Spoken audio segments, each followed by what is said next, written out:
welcome to On the Corner in Marion, Kansas. We are coming to you today from our studio in downtown Marion, and we got some guests here today. And let me introduce them to you. We got Cheri Sadie Lange, and Jermiah Lange. And they recently took a trip down to Cuba.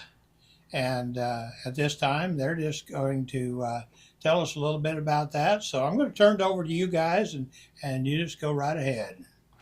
Well, hello everyone. It is great to be joining you wherever you're at. And we are here in beautiful Marion, Kansas, and recently back from kind of the central part of Cuba. We are part of the Presbyterian Church here in town and also part of the Presbytery of Southern Kansas. Cheri, why don't you tell us how many times you've been to Cuba and why we went down on this particular trip? Well, I've been to Cuba. This was my 4th trip, and we always visit the El Centro Presbytery. And we were working hard to see people and visit people, but also to work on trying to develop a partnership agreement so that we could have an ongoing partnership with El Centro Presbytery and the Southern Presbytery of Kansas. Great. And Sadie, this was your first time to Cuba. Yeah, it was. It was a really good experience. I kind of knew what to expect just because I live with you and you've gone multiple times. But there are still things that hearing about it cannot prepare you for. So it was a really great opportunity. Very good. One of the things that I've run into most often coming back from Cuba is people want to hear about what projects were done, because we tend to think of mission trips as being times where we go and do projects. Building houses in Mexico, or we built a house in Haiti a number of years ago, or doing some medical clinics or things like that. But Cuba's altogether different. Maybe you guys could help others understand why we went to Cuba, and what a particular day might look like when you're visiting folks in Cuba. Well, you never know exactly what your day is going to look like in Cuba because things change a lot and it depends on transportation and what's going on. But the Cubans are very, very welcoming. And I think part of what happens when you go to Cuba is relationship building. And the Cubans want to be seen and they want to be heard and they want you to see them, to not be invisible. And they are warm and they are welcoming.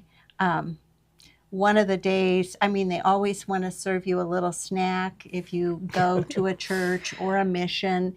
And we visited 12 churches and 2 missions while we were there, and that's a lot of snacking and eating. And we were trying to be mindful of, the food situation in Cuba, and so we were trying to clean our plates and not take more than if we had the opportunity to, dish up our own food, to not take too much. But part of the relationship building has to do with what the Cubans are already doing in their churches. And what they want us to see and hear is how they are able to do so much with so little, and the ways that they find to be resourceful when things are extremely hard in their country.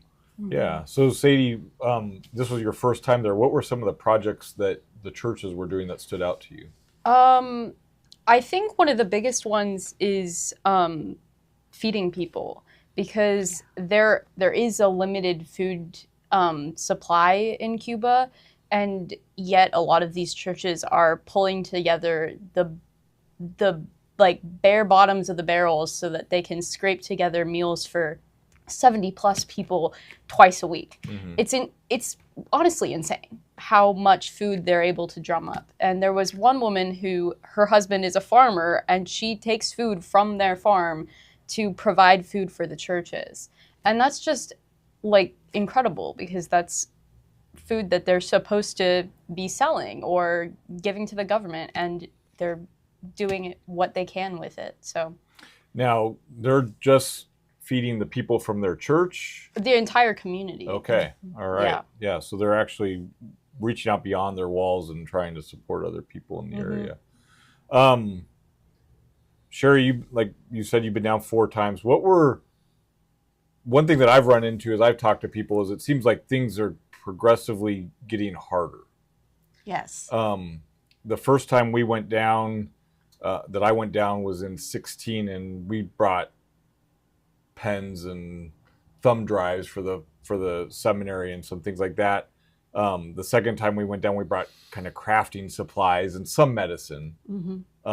But the last 2 times we've gone down, we've taken a lot of medicine. Yes. Do you want to maybe talk about the over-the-counter medicine and how that helps people? Yeah. Right now, the churches have almost taken the role, or they have taken on the role, as almost like social services. There aren't a lot of medications available in Cuba. And so when you take those medications down and fill your suitcase full of any kind of over-the-counter thing that we might purchase for pain or just to help, like, for example, with heartburn or any kind of little medication that children might take or vitamins, they don't have access to. So what happens is when people develop partnerships with the Cuban churches, they bring lots and lots of medications down in extra suitcases, and you go through customs. And our experience this time in customs, we had a fairly new person and a young person, and there was this big suitcase full of medications, and she's looking at every label. Well, a woman who was just a little bit older came over and said, yeah, that's what this is. That's what this is. And then she said, these are all the things that we don't have. You're taking these to the churches, right? And we said, yes. And on we went through with everything we needed. And she was so appreciative of, and all the people are, to have access. And some of the medical professionals even are referring people to the churches for things because they just really need the medication. Yeah, we ran into a couple churches that had doctors as part of their congregation or nurses, and they were actually overseeing the distribution of the medication to the community. So medication is not just going down and just being handed out as a free-for-all, but it's actually being done responsibly and making sure that it reaches as many people as possible in that particular community. There was a new development this trip, that we really hadn't experienced much of previously, and that was power outages. Maybe you guys want to talk about the power outages.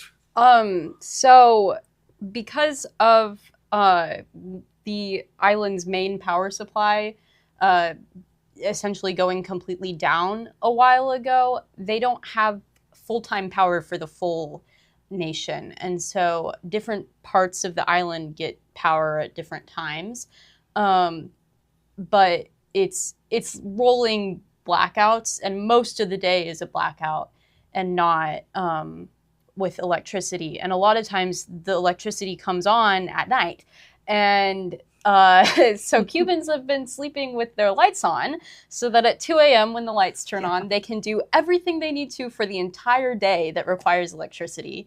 And then about 5 to 6 hours later, the electricity will turn back off. And if they have solar-powered lamps or something, those turn on, and they make do with what they have for the rest of the day. Yeah. And we got to experience that, and sometimes you didn't know when the power would be off. And fortunately, we had brought some solar lanterns to also share with the churches, and got to use those and have them on. And you might tell what happened when we first got there and needed to divide medication, Jeremiah. Yeah, so we showed up with 6 or 7 suitcases full of medication, and went to dinner, had dinner, and all of a sudden at dinner the power went out.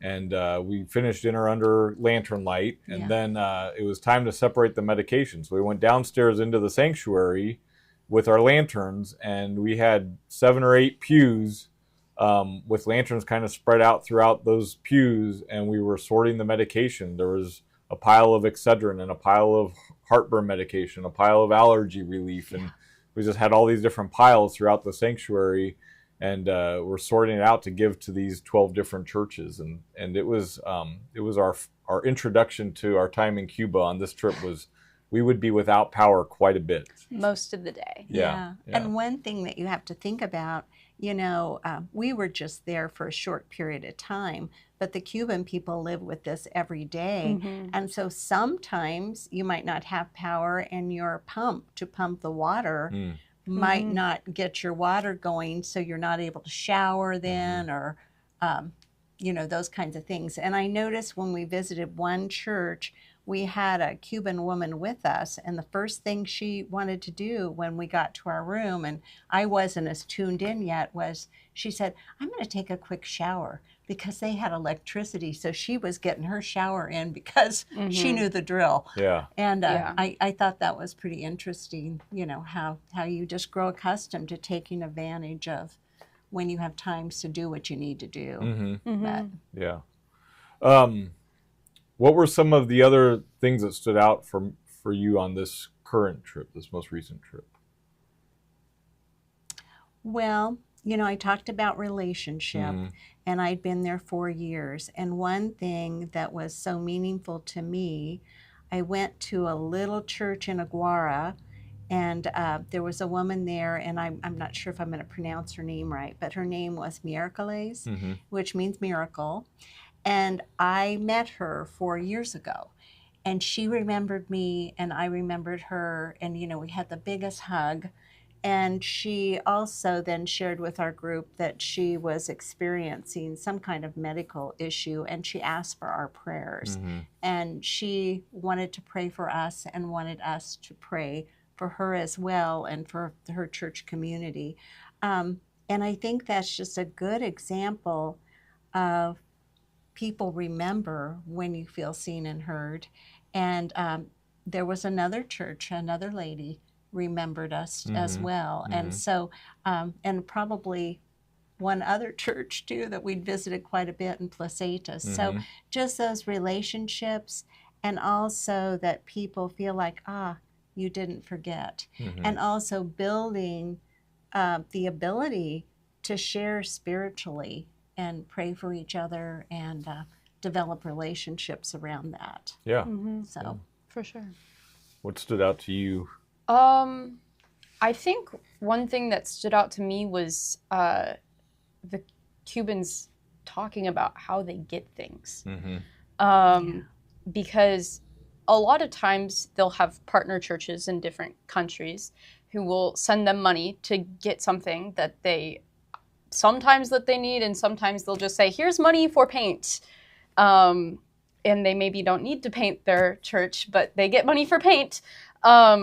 And one of the church we stayed at the most in Caibarien was sent money to buy mattresses for their bedrooms that they host people in, like us, when we come visit. And I think the pastor there, Adalberto, said it took 4 months for them to find mattresses. Not because they didn't have enough money to buy mattresses, but because they just didn't have mattresses that were available to buy. And when they did find mattresses, they weren't the right size for the bed frames. So they cut the mattresses to fit the bed frames and used the extra material to make pillows. Yeah. And so a lot of times what the Cubans are facing is not a ability to get things monetarily that's the main struggle, but the fact that there's just not things for them to get. And I think that really stood out to me, because a lot of times I think when people think of like helping people, they're like, "Oh, we'll send them money and then they'll just be able to buy things." And it's like, no, like there aren't things for them to buy, and it might be months or even years before they can find the things that they need to buy. So yeah, that was one of the main things that stood out to me. Okay. Yeah, Cuba is about 90 miles off the U.S. border. In a lot of ways, it is, I mean, it is, you are going to a completely different world. Yes. It's limited resources, limited access to anything. I mean, electricity even. Electricity, So, clean water. Yeah, charging phones in the middle of the night is a regular Yeah. event. I think one of the things that stood out to me the most on this particular trip was when we were visiting one of the churches. I want to say, I'm going to get the name of it wrong, but we were visiting one of the churches and we were going in and I noticed a commotion down the road and I asked our interpreter, I said, what's going It was on? Taguasco. Taguasco, yeah. And I asked our interpreter, I said, what's going on? And he looked down the road and he asked one of the local people and they said, oh, they're getting rice today. Yeah. And so the residents of Taguasco were down the road with their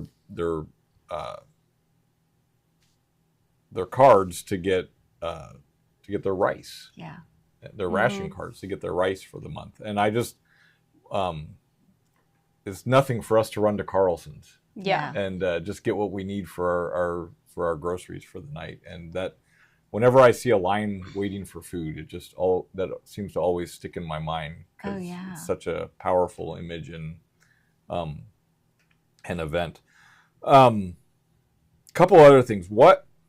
We've talked a lot about the hardships and some of the frustrations that the Cubans experience. Why go to Cuba? Why as Americans, as Christians, as church members, why go to Cuba? Well, I found, and especially this trip was very, very uplifting for me, but I do think it makes you think about your own life, your own involvement with churches and your church, and they do so much with so little in their churches. They have, so many things going for taking care of the elderly, youth, and just all kinds of programs that they try and provide for the church members and those outside the church, that it makes you also really evaluate what you're doing with your life and how you participate in your church community. So that would be one thing.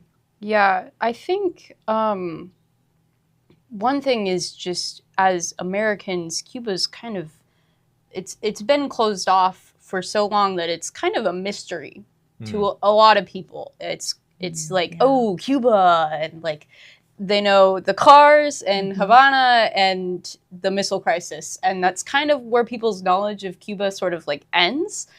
And I think it's important to go there to come back and tell people that the people in Cuba are people. There are real people in Cuba, and they're not like bad people. They're very good people, and they're people just like us. But also the Cuban churches, a lot of them need financial help from people outside the U.S., and that's something we can provide. I mean, not from outside the U.S., from outside Cuba, and that's something we can provide. But the Cuban people are so connected, not just in their churches, but in their communities. And as Americans, we have this sort of individualism that kind of controls our culture, and this idea that we have to be self-sufficient and do things on our own, and like we don't need outside help. And the Cuban people can teach us how to be connected and how to learn that it's okay to rely on other people, and it's okay to ask for help, and it's okay to look outside of the people immediately around you for help, because they've figured out how to work with their communities to get what needs to be done. And I don't think that's something we really have as much in America. We have it to some extent, but not to the level of dedication that the Cuban people have to it. And I think part of what's important about going to Cuba is going down there to learn how to work together. One thing I wondered if you might talk a little bit about, Jeremiah, is mutuality and how important that is to the Cubans and how they really stress that in the partnerships. Can you share kind of what that's about? Yeah.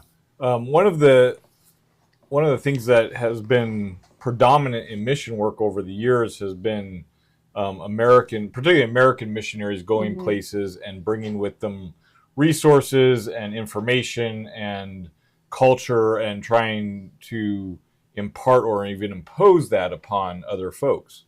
When we go to Cuba, one of the things that we're intentional about is recognizing that the Cubans have a lot to offer us as well. And so as you both pointed out, this idea of working together and joining with other folks and serving together, that's been something that we've benefited from. One of the things that we experience in our particular context here in southern Kansas is in our presbytery, we have a very wide presbytery, very long presbytery, and very few ordained ministers, for over 40 churches with less than 20 ministers. The particular presbytery that we go to in Cuba has about 6 ordained ministers for 12 churches. And so that is a connection that we share between the two presbyteries, and being able to talk and communicate and learn from one another. So the Cubans have really implemented almost a model of leadership where lay people have been taking responsibility within the congregation when there's not an ordained pastor around. And so this idea of mutuality is where they can help us learn, and then also we can help them as well. So there's a good give and take, and that is one of the things that's very important within the Cuba Partners Network, which I'm part of and Cheri's part of, and our presbytery is part of, and taking that information down. We recognize that not everybody watching this podcast is Presbyterian, and for me, even in 2016, it was a mystery. There's Presbyterian churches in Cuba. That was surprising to me. They actually have their history that goes back to the presbytery up in the Princeton area years ago. But just if you're joining us and watching this and you say, well, I'm not Presbyterian, there are Baptist churches in Cuba. There are Methodist churches in Cuba. There are Catholic churches in Cuba. There are Pentecostal churches in Cuba. There is a lot of the denominations that we see here in the States are represented on the island of Cuba, and my understanding from my experience has been that those other denominations also have networks and people who are working with these churches down there, and we'd be happy to connect you with them if you have questions for us. We will be locally. We're hoping to take another trip down to Cuba in November, the 6th through the 10th. If you want more information about that, we'd be happy to reach out to you. If you're part of the Presbytery of Southern Kansas, they're looking at doing another trip in February, I believe, of next year, where they would go through the Presbytery del Centro. But if you're not Presbyterian and you're interested in knowing more about Cuba or the work that's being done there, we'd be happy to talk to you more about that as well, and connect you with the right folks. So do you have anything else you'd like to add that we've missed? I can't think of anything. Yeah. We could talk all day. Yeah. Is the reality. I could go on and on. Yeah. It is a beautiful island. Yes. The people are amazing. And probably what I will leave on behalf of the three of us with you is one of the things we hear over and over in Cuba, and it's this: es complicado, which translates to it's complicated. Complicated, yes. Mm-hmm. The work is important. The work is frustrating. But the work is being done. And we would love to have anyone join us in this work and in this ministry. Thank you. Yeah. Yep. Thanks for joining us. Thank you.